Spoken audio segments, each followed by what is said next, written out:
بسم الله الرحمن الرحيم إذا جاء نصر الله والفتح ورأيت الناس يدخلون في دين الله أفواجا فسبح بحمد ربك واستغفره إنه كان توابا. அஸ்ஸலாமு அலைக்கும் ரஹ்மத்துல்லாஹி வபரகாத்துஹு. நேற்று இரவு 11 மணி அளவில் இந்த திருச்சி மாவட்ட கலெக்டர் அலுவலகம் முற்றுகை என்று அறிவிக்கப்பட்டு அல்லாஹ்வினுடைய பள்ளியை காப்பதற்காக இந்த சமுதாயம் எந்த நேரத்தில் அழைத்தாலும் உயிரையும் கொடுக்க தயார் என்று நிரூபிப்பதற்காக அல்லாஹ்வுடைய கிருபையால் இங்கு திரண்டு இருக்கின்றோம். இப்பொழுது அது நடந்த சில செய்திகளை மட்டும் சுருக்கமாக சொல்கின்றோம். இந்த திருச்சி திருவானைக்கோவில் ஏரியாவில் உள்ள அந்த பள்ளிவாசல் 1947 இருந்து இருக்கக்கூடிய அந்த பள்ளிவாசல் அதற்கு முன்னாடி தர்காவாக இருந்தது. அதற்கு பிறகு பள்ளி கட்டப்பட்டு அதற்கு பட்டாவும் இன்றைக்கு இருக்கக்கூடிய அந்த பள்ளியினுடைய நிர்வாகிகள் அவருடைய பேர் நமது பேரில் பட்டாவும் ஏற்பட்டு பட்டாவாக இருக்கக்கூடிய அந்த சொத்து பாலம் சாலை விரிவாக்கம் பாலம் கட்ட வேண்டும் என்பதற்காக அந்த நிர்வாகத்திடம் பேசப்பட்டு வக்பு நிர்வாகியிடமும் பேசப்பட்டு அதற்கு செட்டில்மெண்ட் என்று இத்தனை சதுரடி எடுத்து அந்த சதுரடிக்கு அந்த பணமும் அரசாங்கத்தால் செக்காக கொடுக்கப்பட்டுள்ளது. இந்த இடத்தை மீதி இடத்தை அந்த முன்னாடி நீங்க இருந்தீங்கன்னா பார்த்துருப்பீங்க. முன்னாடி போனவங்களுக்கு தெரியும். அங்கே முன்னாடி கடையெல்லாம் இருக்கும், ஆர்ச் இருக்கும், பழைய காலத்து அந்த ஆர்ச்செல்லாம் இருக்கும். அங்கே இது எல்லாத்தையும் அன்னைக்கு இருந்த அதிகாரிகள் வந்து நீங்க இந்த இடத்த கொடுத்தாதான் நாங்கள் இந்த பாலம் கட்ட முடியும். திருச்சி சிட்டியினுடைய நெருக்கடிகள் வாகனங்கள் அதிகமாக இருக்கின்றது, அதனால நீங்க வந்து இந்த இடத்த கொடுங்கன்னு கேட்ட அடிப்படையில் அன்றைக்கு மறுப்பு தெரிவிக்காமல் இந்த நிர்வாகம் கொடுத்தது. இன்றைக்கு கொடுத்த ஒரே காரணத்தினால்தான் அவ்வளவு பெரிய பாலம் இன்னைக்கு இருக்கின்றது. அங்க இன்னைக்கு மற்ற இடம் பார்த்துருப்பீங்க. அதே பாலத்தில் வேறு சில இடமெல்லாம் எடுக்கப்படாமல் அந்த பாலமே பெண்டாகி போயிருக்கும். ஆனால் நமது பள்ளி நிர்வாகம் கொடுத்து இன்றைக்கு வந்து பாலமும் கட்டி முடிச்சாச்சு. முடிச்ச அடிப்படையில் மீதி சர்வீஸ் ரோட்ல இருக்கக்கூடிய அந்த மோரி பெரிய மோரி கட்டுறாங்க டிச்சு. அதற்காக வேண்டி சுத்தி கட்டுறாங்க. அதற்கு பக்கத்தில் கண்ணப்பா ஹோட்டல் இருக்கு, அங்கே இந்தியன் ஓவர்சீஸ் பேங்க் இருக்கு, இன்னும் சில வந்து வீடுகள் முக்கியமானதெல்லாம் இருக்கு இடங்கள்லாம். இதுல எல்லாம் அந்த பெண்டாய் கொண்டு வந்துட்டாங்க அந்த வாரியா. ஆனால் அந்த பள்ளிக்கிட்டையும் பெண்டா போட்டாங்க, கீழே வந்து அந்த பேஸ்மெண்ட் எல்லாம் போட்டாச்சு. ஆனால் இப்பொழுது என்ன நெருக்கடி என்று தெரியவில்லை.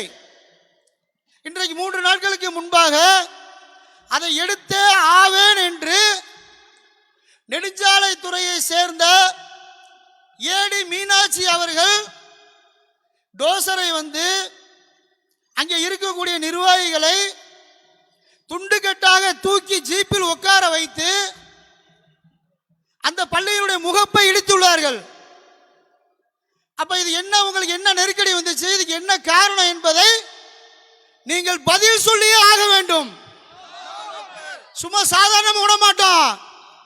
ஏதோ பாபர் மசூதி இழந்துட்டு இந்த சமுதாயம் நிக்குது, இன்னைக்கு ஆளை வச்சு காவல்துறை இறக்கி போய் இடிச்சிட்டோம்னா சரி உடனே 2 நாள் போராடுவோம், அப்புறம் திரும்ப ஒரு மீட்டிங் வரும், அப்புறம் கலெக்டர் கூப்பிட்டு பேசுவாங்க, பேசணும் கலெக்டர் செஞ்சு தர நீங்க போங்கன்னு ஊனு தலையாட்டிட்டு போற மாதிரி பாபர் மசூதியில போய் நைட்டு சிலையை வச்சிய அந்த சிலையை வச்ச அன்னைக்கே தூக்கி எரிஞ்சிருந்தா இன்னைக்கு அந்த மசூதி இழந்திருக்க மாட்டோம். நம்ம அது எங்களுக்கு மிகப்பெரிய பாடம். இன்றைக்கு நீ இங்க ஆரம்பிச்சிருக்கிற இது ஒண்ணு வடநாடு இல்ல, தமிழ்நாடு. உயிரை கொடுத்து நீ இல்ல, மீனாட்சி இல்ல, மீனாட்சி அப்ப பாட்டா வந்தாலும் சந்திப்போம்.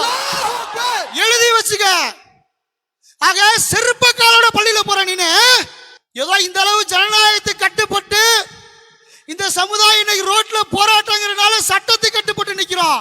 நாங்க வாழ்றதுக்கு இந்த உலகத்துல வரல, சாவதற்கு தான் பிறந்திருக்கோம் நாங்க. சரியா? அதனால நாங்க அதுக்கெல்லாம் பயப்பட மாட்டோம், அஞ்சவும் மாட்டோம். எழுதி வைத்துக் கொள்ளுங்கள். கலெக்டர் நேற்று சந்திப்பு நடந்துச்சு. சந்திப்புல பேசுறாங்க. இந்த விஷயங்கள் எல்லாம் எடுத்து சொன்னோம். இப்ப உங்கள்கிட்ட சொன்ன விஷயங்கள் எல்லாத்தையும் எடுத்து சொன்னோம். சொல்லும் போது மாவட்ட ஆட்சித்தலைவர் சொன்னது நானும் போய் பார்த்தேன். அந்த வளைச்சு கொண்டு வந்ததெல்லாம் தவறு. ஆக அதெல்லாம் நேர் பண்ணிடுறேன் அப்படின்னு நேர் பண்ணவ நாங்க சொன்னோம். ஏங்க எங்க இடத்துக்கு கொண்டு வரைச்சிருக்கீங்க, மீதியை எடுங்க அப்படின்னு அவங்ககிட்ட கோரிக்கை வச்சோம். அல்லாவுடைய பள்ளி எடுக்கிறீங்க, இதுக்கு முன்னாடி உள்ள இடத்தையும் எந்த கோர்ட்டுக்கு கூட போகாம கேட்டோடி தூக்கி கொடுத்துருக்குறோம். நீ காசு கொடுத்தாலும் கொடுத்துருக்கமா இல்லையா? இன்னைக்கு எவ்வளவு பேர் கோர்ட்டுக்கு போய் அந்த பாலை கட்ட விடாம வச்சிருந்தா நிற்கும். ஆனா கொடுத்து கட்டி இருக்கிறோம். இந்த கட்டடத்தை வந்து நான் எடுக்க மாட்டோம் என்று நீங்க எழுத்துப்பூர்வமாக கொடுத்தது இன்றைக்கு வாக்கு மீறி அன்னைக்கு கொடுத்த அதிகாரி வேற, இன்னைக்கு வேறன்னு சொல்லி அந்த பள்ளி வெறும் 2 அடி 2, அதான் அவங்க சொல்ற பிரகாரம், நீதிபதி இல்ல அவங்க சொல்ற கணக்குன்னு வச்சா கூட 2 அடிக்காக வேண்டிதான் நீ இன்னைக்கு அந்த மினராவையும் முகப்பை இடிச்சிருக்கிற. இந்த கோரிக்கை நியாயம் கேட்டு கலெக்டர் போய் கேட்கிறோம். அப்ப கலெக்டர் நடவடிக்கை எடுக்கிறேன். கோர்ட்டு யார் தப்பு செஞ்சதாலும் தண்டிக்கும். கோர்ட்டு எப்ப தண்டிக்கும்னு எங்களுக்கு தெரியும். இந்த கோர்ட்டோட லட்சணமும் எங்களுக்கு தெரியும். அதனால நாங்க கோர்ட்ல போய் நிக்க மாட்டோம். இன்னைக்கு நீதி கேட்டு இந்த ரோட்ல நிக்கிறோம். இதே மாவட்ட ஆட்சித்தலைவருக்கு நேரத்தை சொல்லி இருக்கிறோம். அவங்களும் தவறுன்னு சொல்றீங்க. ஆனா எங்களுக்கு தேவை நீங்க தவறுன்னு சொல்றது இல்ல, நடவடிக்கை தேவை. இடிச்ச அந்த கட்டணம் அது எங்களுக்கு தேவை. இத கோரிக்கையை வச்சா கோர்ட்டுக்கு போனா எப்படி வேணாலும் போவோம், அது வேற. சரி, இந்த சூழல்ல நிக்கிறோமா, இதுதான் நடந்த விஷயம். உள்ளுக்குள்ள நாங்க மக்களை திரட்டி இந்த அந்த மீனாட்சி அவர்கள் மீது நடவடிக்கை தேவைங்கிறத நாங்க இங்க நின்று பேசணுமோ அங்க நின்று பேசணுங்கிற அளவுல இன்னைக்கு வந்து நிக்கிறோம். சரி, இது ஒரு புறம் இருக்குது. இப்ப நம்ம மாவட்டத்தில் இங்க மினிஸ்டர் இருக்காரு, யாரு? வெல்லமண்டி நடராஜன். இங்க மினிஸ்டரா இருக்காரா என்னன்னு தெரியல. எந்த விஷயமா இருக்கட்டும், சிஏ ப்ரோக்ராமா இருக்கட்டும், அல்லது எது மாதிரி நின்றாலும் என்னமோ இவர் சம்மந்தம் இல்லாம வார்டு கவுன்சிலர் கூட என்னங்கன்னு கூப்பிட்டு கேட்பாங்க. இப்படி நடக்குதா, என்ன செய்யறது, நான் மேல பேசுறேன் இப்படின்னு சொல்லுவாங்க. ஆனா இவர் ஒரு மினிஸ்டரா இருந்துகிட்டு எங்கே இருக்கிறாருன்னு தெரியல. எவ்வளவு பெரிய ஒரு சம்பவம் நடக்குது. ஓட்டு கேட்டு வரும்போது பள்ளி வாசலா ஏறி வந்தீங்களா? அப்போலாம் இந்த இஸ்லாமியர்கள் உங்களுக்கு தெரிஞ்சா நின்று அம்மாவுடைய வழியில நிற்பேன், அம்மா எனக்கு சீட்டு கொடுப்பாங்கன்னே தெரியல, சீட்டு கொடுத்துட்டாங்க, எனக்கு ஓட்டு போடுங்க, நான் உங்களுக்கு நன்றி உள்ளவனா இருப்பேன். உன் நன்றி தான் எங்களுக்கு தெரியலையா? இன்னைக்கு ரோட்ல வந்து நிக்கிறோம் நாங்க. எந்த ஒரு இதுவும் நடக்காத மாதிரி நீங்க அலையிறீங்க. வெல்லமண்டி நடராஜன் அவர்களே, நன்றாக புரிந்து கொள்ளுங்கள். இன்னும் குறிப்பிட்ட மாசத்தில் தேர்தல் இருக்கின்றது. இந்த கூட்டத்தை, இந்த நியாயத்தை கேட்கிறதுக்கு இப்ப கலெக்டர் அலுவலகத்தில் வந்து நிக்கிறோம். இதே கூட்டத்தை உங்களுடைய செவிக்கு சாய்க்கவில்லை என்றால் உங்கள் வீட்டில் வந்துதான் கேட்கணும் என்று விரும்பினால் வெல்லமண்டி வீட்டில் வந்து கேட்போம். இந்த கூட்டத்தை அப்படியே திருப்பி விடுவோம். அப்படி பதில் சொல்லுவீங்கன்னா அதுக்கும் இந்த ஜமாத் தயார், இந்த சமுதாயமும் தயார். நன்றாக புரிந்து கொள்ளுங்கள் வெல்லமண்டி அவர்களே. அடுத்து பேசக்கூடிய சூழ்நிலையில் சொல்லுவார்கள், இதற்கு தீர்வு வேண்டும். ஏதோ இந்த கத்திட்டு இந்த அடுத்த வேலையை பார்த்துட்டு போக மாட்டோம். அதெல்லாம் 1980க்கு முன்னாடி உள்ள சமுதாயம், உங்களுக்கு இதயத்தில் இடம் உள்ளது என்று சொன்ன அந்த சமுதாயம். நாங்க அப்படி ஏமாற மாட்டோம். எதையும் எப்படி சந்திக்க வேண்டும் என்று எங்களுக்கு தெரியும். அல்லாஹ்வுடைய கிருபையால் எதற்கும் தயாராக இங்கு வருகின்றோம். நன்றாக புரிந்து கொள்ளுங்கள், இது சாதாரண விஷயம் இல்ல, அல்லாஹ்வுடைய பள்ளி விஷயம். இதில் நீங்க சாதாரணமாக மற்ற விஷயத்தை போட்டு எடுத்துக்கொண்டால் இதோட பின் விளைவை இந்த ஆட்சியும் இருக்கட்டும், இங்கே இருக்கக்கூடிய வெல்லமண்டி கவனத்தில் எடுக்கவில்லை என்றால் நீங்க திரும்ப வருவீங்கல்ல, அப்ப இதோட ரியாக்ஷன் நீங்க சந்திப்பீங்க. அப்ப உங்களுக்கு எப்படி மரியாதை கொடுக்கறன்னு எங்களுக்கு தெரியும். அப்ப நாங்க உங்களுக்கு மரியாதை கொடுப்போம். அந்த தேதி என்னைக்கு சொல்றீங்க? இனிமே தேதியெல்லாம் வராது, எல்லாமே செங்கல் மண்ணு கடப்பாறை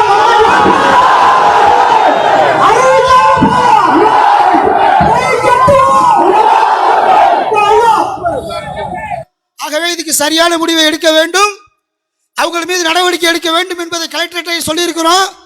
அந்த கோரிக்கையை வலியுறுத்தி தான் அல்லாஹ்வுடைய கிருபையால் தமிழ்நாடு தௌஹீத் ஜமாஅத் திருச்சி மாவட்டத்தின் சார்பாக இந்த முற்றுகை நடந்து கொண்டிருக்கின்றது. இந்த முற்றுகையில் மாநில துணைத் தலைவர் அப்துல் ரஹ்மான் அவர்கள் கோஷமிடுவார்கள். கண்டிக்கிறோம் கண்டிக்கிறோம் கண்டிக்கிறோம் கண்டிக்கிறோம் வன்மையாக கண்டிக்கிறோம் வன்மையாக கண்டிக்கிறோம். அத்துமீறி உள்ளே நுழைந்து அத்துமீறி உள்ளே நுழைந்து அத்துமீறி உள்ளே நுழைந்து அத்துமீறி உள்ளே நுழைந்து பள்ளிவாசல் என்றும் பாராமல் பள்ளிவாசல் என்றும் பாராமல் பள்ளிவாசல் என்றும் பாராமல் பள்ளிவாசல் என்றும் பாராமல் இடித்து நொறுக்கிய தாசில்தாரை இடித்து நொறுக்கிய தாசில்தாரை இடித்து நொறுக்கிய தாசில்தாரை இடித்து நொறுக்கிய தாசில்தாரை வன்மையாக கண்டிக்கிறோம் வன்மையாக கண்டிக்கிறோம். காரி துப்புது ஐநா மன்றம் காரி துப்புது ஐநா மன்றம் அதிகாரம் செய்யும் பேயாட்சி அதிகாரம் செய்யும் பேயாட்சி அதிகாரம் செய்யும் பேயாட்சி அதிகாரம் செய்யும் பேயாட்சி அதிகாரிகளின் காட்டாட்சி அதிகாரிகளின் காட்டாட்சி அதிகாரிகளின் காட்டாட்சி அதிகாரிகளின் காட்டாட்சி. செருப்பு காலுடன் பள்ளியிலே செருப்பு காலுடன் பள்ளியிலே செருப்பு காலுடன் பள்ளியிலே செருப்பு காலுடன் பள்ளியிலே மிதித்தாய் வந்தாய் மீனாட்சி மிதித்தாய் வந்தாய் மீனாட்சி திமிராய் வந்தது மீனாட்சி திமிராய் வந்தது மீனாட்சி. வழிபாட்டு தளத்தின் உள்ளே வழிபாட்டு தளத்தின் உள்ளே வழிபாட்டு தளத்தின் உள்ளே வழிபாட்டு தளத்தின் உள்ளே செருப்பு காலுடன் உள்ளே செல்ல செருப்பு காலுடன் உள்ளே செல்ல செருப்பு காலுடன் உள்ளே செல்ல செருப்பு காலுடன் உள்ளே செல்ல தடை இருக்கு தெரியாதா தடை இருக்கு தெரியாதா தடை இருக்கு தெரியாதா தடை இருக்கு தெரியாதா. மறந்தாயா மறந்தாயா மறந்தாயா மறந்தாயா மறந்தாயா மறந்தாயா மறந்தாயா மறந்தாயா அதிகார திமிரில் மறந்தாயா அதிகார திமிரில் மறந்தாயா அதிகார திமிரில் மறந்தாயா அதிகார திமிரில் மறந்தாயா. நடவடிக்கை எடு நடவடிக்கை எடு நடவடிக்கை எடு நடவடிக்கை எடு நடவடிக்கை எடு நடவடிக்கை எடு நடவடிக்கை எடு நடவடிக்கை எடு. தமிழக அரசே நடவடிக்கை எடு தமிழக அரசே நடவடிக்கை எடு தமிழக அரசே நடவடிக்கை எடு தமிழக அரசே நடவடிக்கை எடு. தாசில்தார் மீது நடவடிக்கை எடு தாசில்தார் மீது நடவடிக்கை எடு தாசில்தார் மீது நடவடிக்கை எடு தாசில்தார் மீது நடவடிக்கை எடு. இடிக்கப்பட்டது இறையிலே இடிக்கப்பட்டது இறையிலே கொதித்தெழுந்தோம் முஸ்லிம்கள் கொதித்தெழுந்தோம் முஸ்லிம்கள் கேட்டுக்கோ கேட்டுக்கோ தமிழக அரசை கேட்டுக்கோ எடப்பாடியை கேட்டுக்கோ இடிக்கப்பட்டது இறையிலே கொதித்தெழுந்தோம் முஸ்லிம்கள்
மீண்டும் அங்கே கட்டிக்கொடு, மீண்டும் அங்கே கட்டிக்கொடு.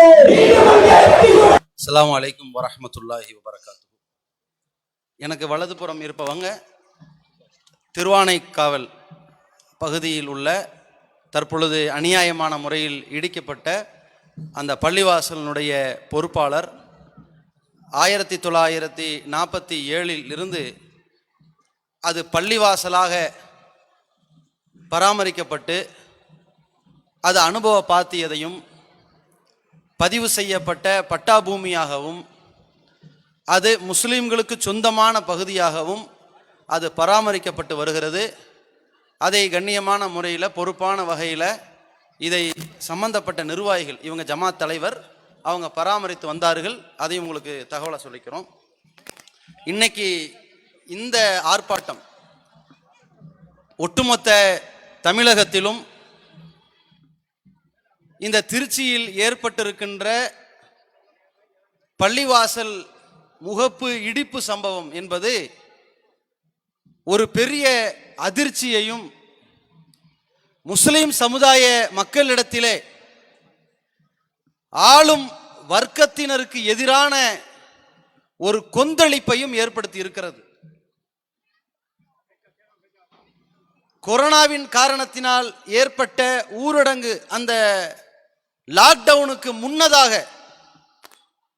எப்படி ஒட்டுமொத்த இந்தியாவும் சிஏஏ, என்ஆர்சி, என்பிஆருக்கு எதிராக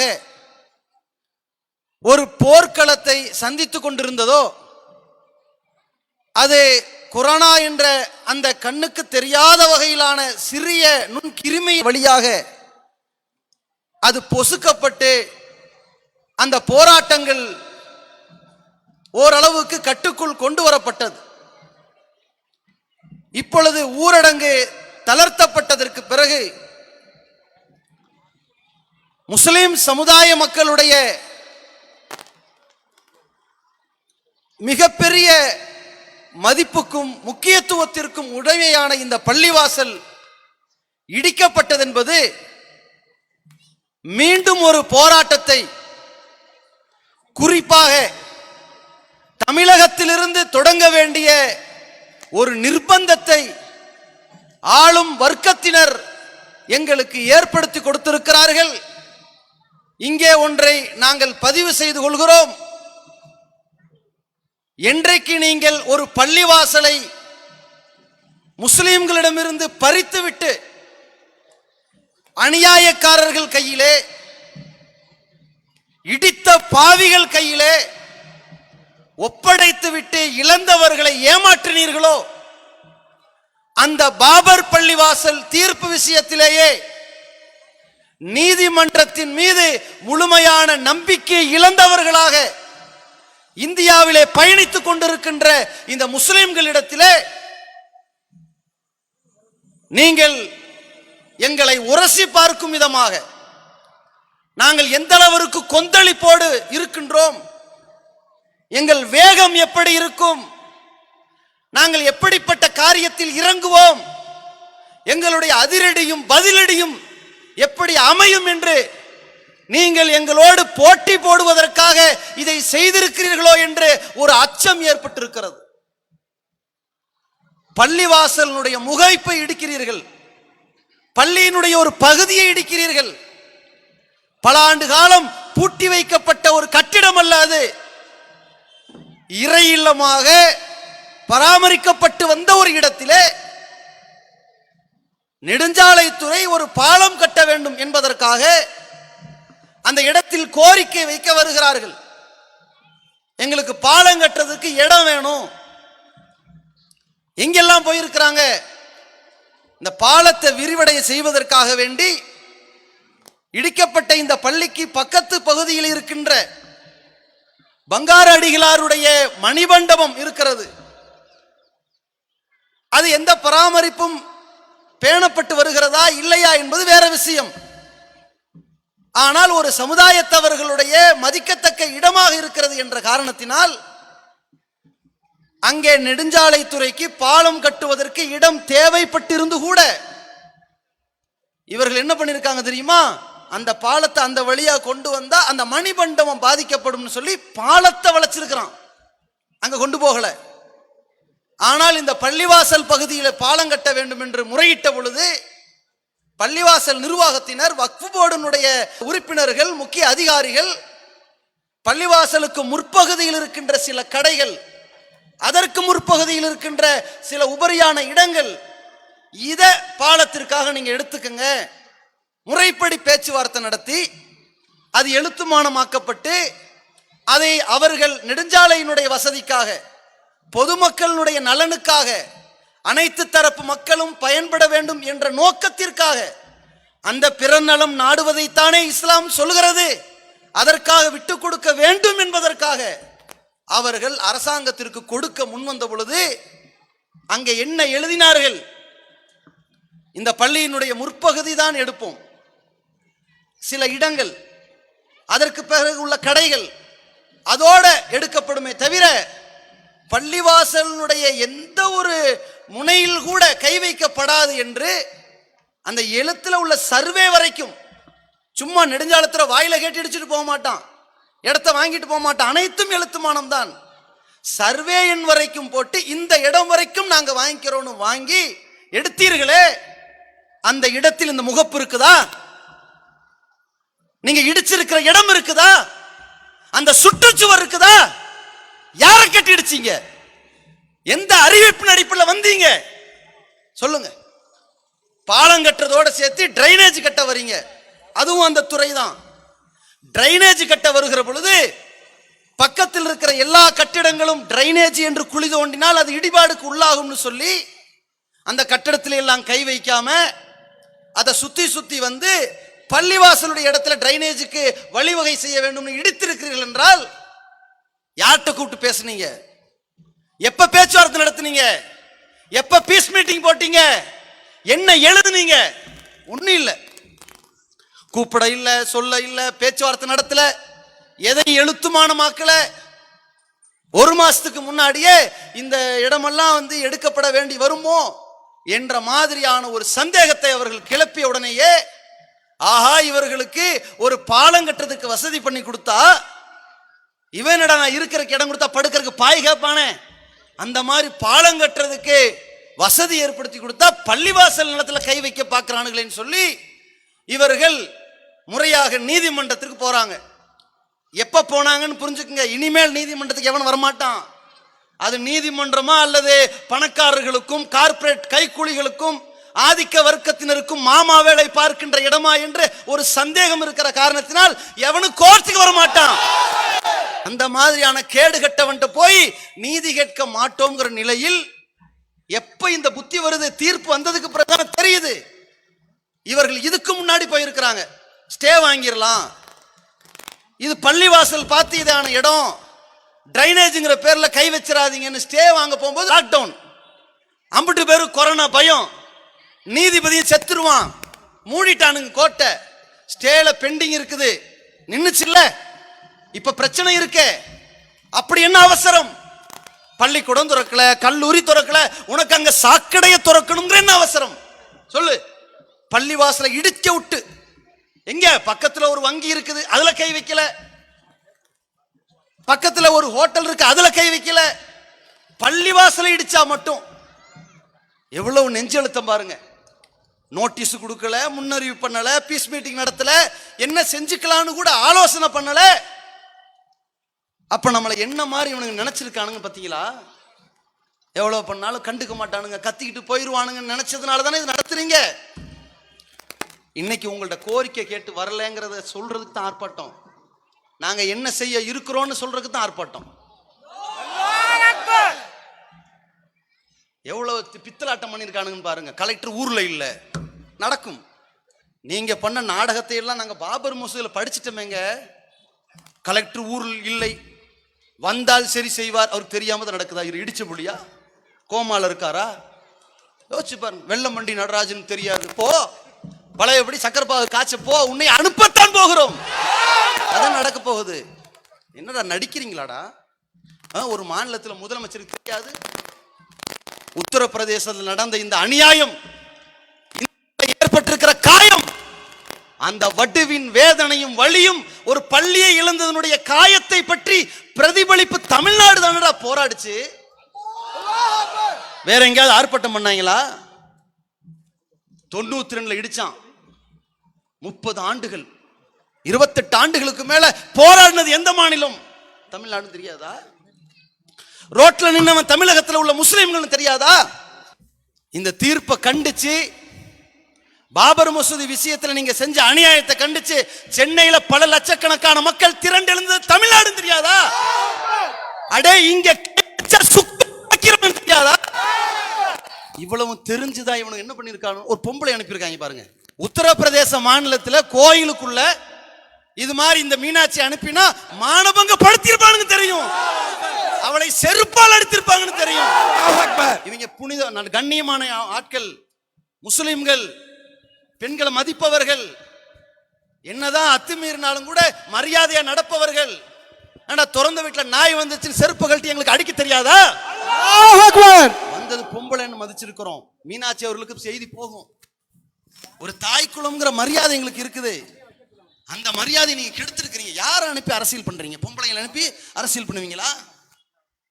ஒரு தாசில்தார் போவாராம், கலெக்டருக்கு தெரியல. என்னடா நாடகம் ஆடுறீங்க? இன்னைக்கு நீ கட்டித்தர மாட்ட. சட்டத்தின்படி நாங்க பயணிச்சோம்னு சொன்னா இபிகோ 295, 296, 297 விதியின்படி மத வழிபாட்டு தலத்துல அத்துமீறி நுழைந்தது, உதாசீனப்படுத்தியது, செருப்பு காலோடு உள்ளே புகுந்து புனிதத்தை கெடுத்தது. அங்கே வந்த நியாயம் கேட்ட மக்களை நீங்கள் அந்த நடமாடும் சிறைச்சாலையில் அடைத்தது. ஜீப்ல வைக்கிறது தானே. இந்த வழக்கின்படி மீனாட்சி அவர்களையும் தாசில்தாரையும் 3 வருஷம் ஜெயில அடைக்கணும். இதுக்காக நாங்க கோர்ட்டுக்கு வருவோம் நீ நினைக்கிற? இப்படி கத்திக்கிட்டு வந்து கோர்ட்டுக்கு வருவாங்க. ஒரு வாட்டி தான் நாங்க கொத்தப்படுவோம். ஏமாந்துட்டோம், இனி கோர்ட்டுக்கு வர மாட்டோம். 3 வருஷம் ஜெயிலில் அடைக்கிறதுக்குன்னு நாங்க கோர்ட்டுக்கு போய் இந்த பள்ளியை மூடிடுவீங்கல்ல, அதுதானே தூண்டுறீங்க. கோர்ட்டுக்கு வர மாட்டோம். நீனா பார்த்து ஏதாவது நடவடிக்கை எடுக்கணும்னு எடுத்துக்க, அது உனக்கு நல்லது. பள்ளிவாசல் கட்டுமானத்தை பொறுத்த வரைக்கும் எடப்பாடி அரசுக்கு சொல்கிறோம், இவ்வளவும் தெரியும். தமிழகத்தில் இந்து முஸ்லிம்கள் கிறிஸ்தவர்களுக்கு இடையில நல்ல ஒரு நல்லிணக்கத்தோடு பயணித்துக் கொண்டிருக்கிற இந்த மாநிலத்தில் பல நாடுகளோடு ஒப்பிட்டால் இது ஒரு நாட்டுக்கு சமம். இலங்கை, புருணை, பிலிப்பைன்ஸ் போன்ற நாடுகளோடு ஒப்பிட்டா தமிழ்நாடே தனி நாட்டுக்கு சமங்க. அவ்வளவு கோடி மக்களினுடைய ஒரு முதலமைச்சராக இருப்பவர், எவ்வளவு பெரிய பலம் கொண்டவர், தன்னுடைய மாநிலத்துக்கு உள்ள ஒரு பள்ளியை இடிக்க போறாங்க. ஏண்டா அந்த சமுதாய மக்களுக்கு ஒரு நோட்டீஸ் கொடுத்தியா? கோரிக்கை வச்சியா? Piece meeting நடத்தினியா? ஒரு முகப்புல கை வைக்கிறிய, யார்கிட்ட கேட்டு இதை செஞ்ச? எதையாவது செஞ்சாங்களா? பேசினாங்களா? சொல்லுங்க. அப்ப இந்த அளவிற்கு அதிமுக முழுக்க முழுக்க பாஜகவின் கைப்பாவையாக, அது யோகியினுடைய மறுபிறவியாக செயல்பட நினைப்பார்களே, ஆனால் எதிர் வருகின்ற சட்டமன்ற தேர்தலில் இவர்களுக்கு தக்க சாவுமணி அடிப்போம். இந்த ஒரு விஷயத்தை கையில் எடுங்க. நீங்க இந்த ஒரே ஒரு அஜெண்டா விடுங்க.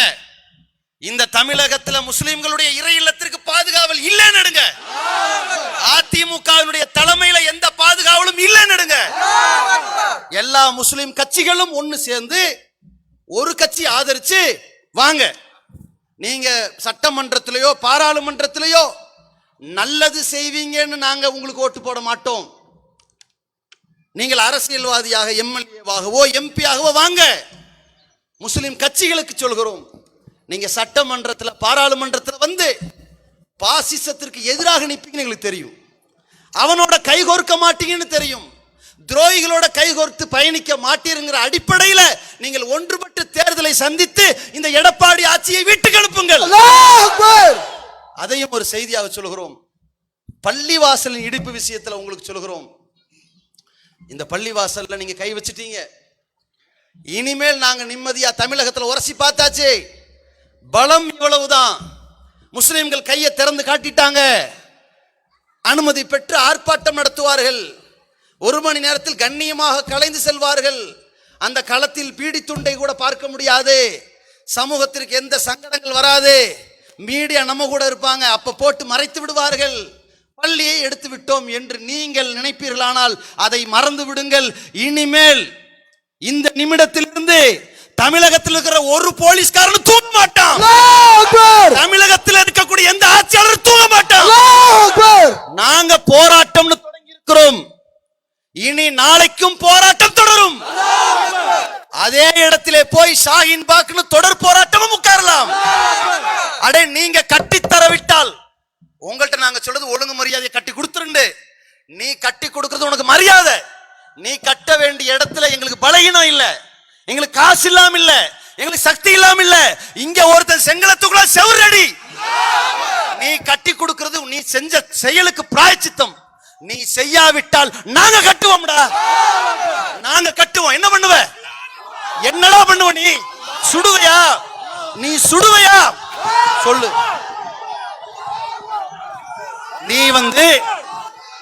நீ எங்களை சுட்டால் உன்னுடைய முதல் குண்டு எண்ணத்தில் பாயும். ஒவ்வொருத்தரும் அறிவீங்க. நீங்க ஒரு சில நாட்கள் பொறுத்திருப்போம்.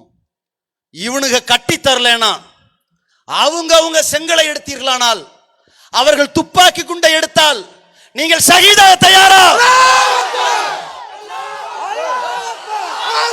இனி இந்திய நாட்டிலே தெளிவாக புரிந்து கொள்ளுங்கள். இளைஞர்கள், உங்களுக்கு சட்டத்தின் வழியையும் சொல்லிக் கொள்கிறோம். கோர்ட்டுக்கு நாம போக மாட்டோம். அவன் கூப்பிட்டாலும் பதில் சொல்ல தயார். சட்டத்தில் தெளிவாக இருக்கிறது. சமீபத்தில் தான் லக்னோ நீதிமன்றம் அத்வானியை நல்லவனாக்கியது. அந்த சட்டத்தின்படி நீங்கள் அங்கே போய் கட்டினாலும், அங்கே உங்களை தடுக்க வந்தவனை வெட்டினாலும், என்ன நடந்தாலும் அது நாங்கள் திட்டமிட்டது அல்ல, திடீரென்று நடந்தது. பிரச்சனை இல்லை. தமிழக அரசு நான் கேட்கிறேன், இந்த சமுதாயத்தை எதிர்பார்க்குறீங்களா? அப்ப இந்த மாதிரி ஒரு நிலைக்கு எங்களை தள்ள பார்க்குறீங்களா? நல்லா புரிஞ்சுக்குங்க. ஒவ்வொரு இளைஞனையும் நாங்கள் இனிமேல் சமாதானப்படுத்த இயலாது. அவன் போராட்டம் பண்ணிட்டு போலான்னு நினைப்பான். அவன் கட்டுவேன் நிற்பான். அங்கே போய் ஒரு 50 பேர் நின்னா உங்களால் தாங்க முடியுமா? என்ன தூக்கிட்டு வர போறீங்க? ராணுவத்துக்கு வந்து இறக்கிடுவீங்களா? அப்ப இறங்க பார்த்துருவோம். அட சாகிறதுக்குன்னே வந்து நிற்பானே, என்ன பண்ண போறீங்க? நாளைக்கு சட்டசபை வரைக்கும் இது இழுத்துட்டு வந்து நிற்பான். நாளைக்கு எப்படி ஸ்டெர்லைட் பிரச்சனை வந்துச்சோ அதையெல்லாம் விட பெரிய பிரச்சனையாக திருவானைக்காவல் வந்து நிற்கும். அது மாதிரி நீங்க இடம் கொடுக்காம எங்களுடைய நியாயத்தை உணர்ந்து, எவ்வளவு கண்ணியமா நாங்க உங்களுக்கு இடம் கொடுத்திருக்கிறோம், நெடுஞ்சாலைக்கு இடம் கொடுத்திருக்கிறோம். நீங்க எவ்வளவு கண்ணியமா நடக்கணுமோ அது மாதிரி நடக்கல, கேவலமா நடந்துட்டீங்க. ஒரு பொம்பளை அனுப்பி இந்த மாதிரி நடந்திருக்கிறீங்க. அதற்கு துறை ரீதியா நீ நடவடிக்கை எடுத்துக்க. அதே நேரத்தில் இந்த பள்ளி வாசலை நீ கட்டி கொடுத்தா குடு, குடுக்காட்டி இன்ஷா அல்லாஹ் அது என்ன நடக்கும் நீ பார். ஒட்டுமொத்த இந்தியாவிற்கு இல்ல உலகத்திற்கே தமிழ்நாடு முன்னோடியா திகழும். இது நேத்து நைட்டு சொல்லி போஸ்டர் அடிக்காம நோட்டீஸ் அடிக்காம கொந்தளிச்சு போய் மக்கள் வந்து ஆர்ப்பாட்டம். இது கூடி இருக்கிற மக்கள் நீங்க பாருங்க. எத்தனை கட்சிக்காரன் கூடினாலும் சரி, அவங்க எவ்வளவு பேர் வருவாங்கன்னு உளவுத்துறைக்கு தெரியும். முஸ்லிம்கள் எந்த அளவு கொதிச்சு போயிருக்காங்கன்னு இப்ப புரியும். இதே பிரச்சனைக்கு நீங்கள் முடிவு கட்டணும்னா நீ பண்ணி கொடுத்துரு. இல்லாவிட்டால் இது திருச்சியோட நிக்காது, எல்லா ஊர்லயும் நடக்கும். அப்படிப்பட்ட ஒரு நிலைக்கு தள்ள வேண்டாம் என்று கேட்டுக்கொண்டு என்னுடைய உரையை நிறைவு செய்கிறோம். அஸ்ஸலாமு அலைக்கும் வரஹ்மத்துல்லாஹி வபரகாத்துஹு.